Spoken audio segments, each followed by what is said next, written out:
Brahmadevi, life is a journey. Dharma me road never get disturb honey. Circles vachina steady ga nilabadi. Rama wipe on you know we never go down baby.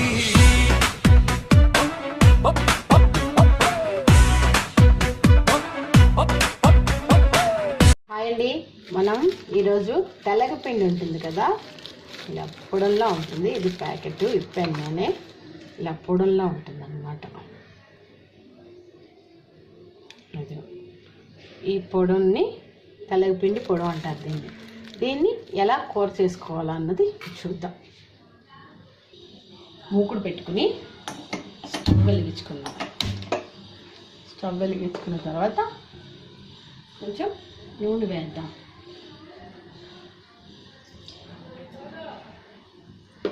నూనె వేసిన తర్వాత దీంట్లో first వెల్లుల్లిపాయలు ఉంటాయి కదా, వెల్లుల్లిపాయల్ని వేయించుకోవాలన్నమాట. ఇప్పుడు వెల్లుల్లిపాయల్ని వేయించుకుందాం.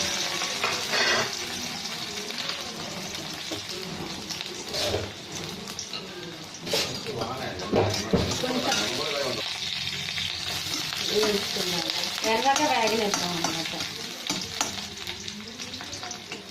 ఎర్రగా వేగనిచ్చి ఇప్పుడు వేగి కదా, ఎర్రగా కొంచెం వేగి ఇప్పుడు పోపు వేసుకున్నాం. ఇది కొంచెం ఇలా పెట్టి పోపు, శనగపప్పు, మినపప్పు, ఆవాలు వేసుకుంటే కొంచెం జీలకర్ర కూడా వేసుకోవచ్చు. రుచి కోసం కొంచెం వేద్దాం మనం జీలకర్ర, అంతే. అవి వేసుకుని ఒక మిరపకాయ వేసుకుందాం. దీంట్లో కారం ఏం వేయం, మిరపకాయ కారం అన్నమాట. ఇదే కారం వస్తుంది, అందుకని ఒక మిరపకాయ వేసాను ముక్కలు చేసి. వెల్లుల్లి వాసన వస్తుంది బాగా. ఇది బాగా పోపు వేగనిద్దాం. పోపు వేగిన తర్వాత నెక్స్ట్ ఏంటో అన్నది చూద్దాం. ఓకేనా? పోపు వేగింది, వేగుతూ ఉంది. ఇప్పుడు చేసే క్వాంటిటీని బట్టి దాంట్లో నీళ్ళు వేయాలి. నేను చాలా చిన్నది చూపిస్తాను మీకు, ఎంత చేస్తాను. ఈ కప్పుతో చేసుకుందాం పిండి. దీనికి 3 కప్పులు నీళ్ళు పోసుకోవాలి. ఈ కప్పుతో 3 కప్పులు నీళ్ళు పోసాను అన్నమాట. చూసారా? పోసిన తర్వాత నీళ్ళల్లోనే ఉప్పు వేసేయాలి. క్వాంటిటీకి తగ్గట్టు మీరు చూసుకుని ఉప్పు వేసేయాలి. ఉప్పు వేసేసి మరగనిద్దాం. అది నీళ్ళు బాగా మరగాలన్నమాట. దీంతో మనం అదేంటంటారు, తెలగపిండి తీసుకుందాం. మర్చిపోయాను, తెలగపిండి తీసుకుందాం. అందుకే 3 కప్పులు నీళ్ళు పోసాను అనమాట. 3 కప్పులు నీళ్ళు అంటే ఈ గ్లాసుడు నీళ్ళు అనమాట నాకు కొలత. అందుకే దీంతో ఒక గ్లాసు నీళ్ళు పోసేసాను. ఓకేనా? ఇప్పుడు దాన్ని ఒక మరగనిద్దాం. ఇలా బాయిల్ అవుతాయి కదా, బాయిల్ చేసుకుందాం. ఆ తర్వాత అప్పుడు అది వేద్దాం. చూసారా ఎలా అయిపోతుందో? ఉప్పు కూడా కరిగిపోతుంది. అప్పుడు దీన్ని తీసుకున్న ఇది వేసేద్దాం. వేసేసి ఉండలు చుట్టకుండా ఇలా కలిపేయమే. బాగా కలిపేసిన తర్వాత ఆ నీళ్ళంతా పొడిలాడితే ఇప్పుడు సిమ్లో పెట్టుకుందాం. సిమ్లో పెట్టుకుని మెల్లిగా ఉడకనిద్దాం అనమాట. ఇదంతా పొడిలాడుతూ వచ్చేస్తుంది అనమాట. అప్పటిదాకా మనం ఉడకనిద్దాం. బాగా ఉడుకుతుంది, పొడిలాడుతూ ఉడికిపోతుంది. చాలా పొడిలాడిపోతుంది, ఇలా ఉండదు.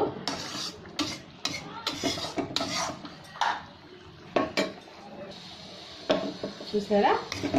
పాలు విరిగి ఎలా అయిపోయిందో కూర నీళ్ళల్లో ఉడికింది అనమాట. అది ఆ నీరంతా ఎగిరిపోయి కూర అంతా పొడిలాగా అయిపోయేదాకా చేసుకోవాలన్నమాట. ఇప్పుడు ఈ నీళ్ళంతా కూడా ఎగిరిపోతాయి బాగా.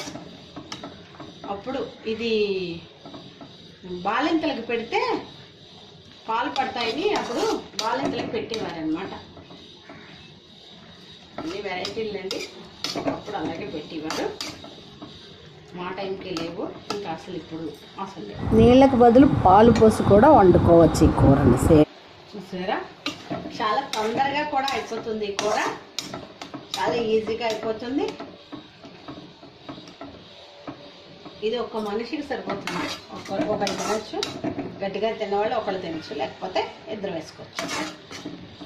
ఇంకా కొంచెం పొడిపొడలాడుతుంది. ఇంకా కాసేపు అయితే ఆ నీరు కూడా ఎగిరిపోయి పొడిపొడలాడిపోతుంది. నైవేద్యాలు పెట్టేటప్పుడు కూడా ఈ కూర వండుతారనమాట. ఈ కూర వండేసి అమ్మవారికి నైవేద్యం పెడతారనమాట.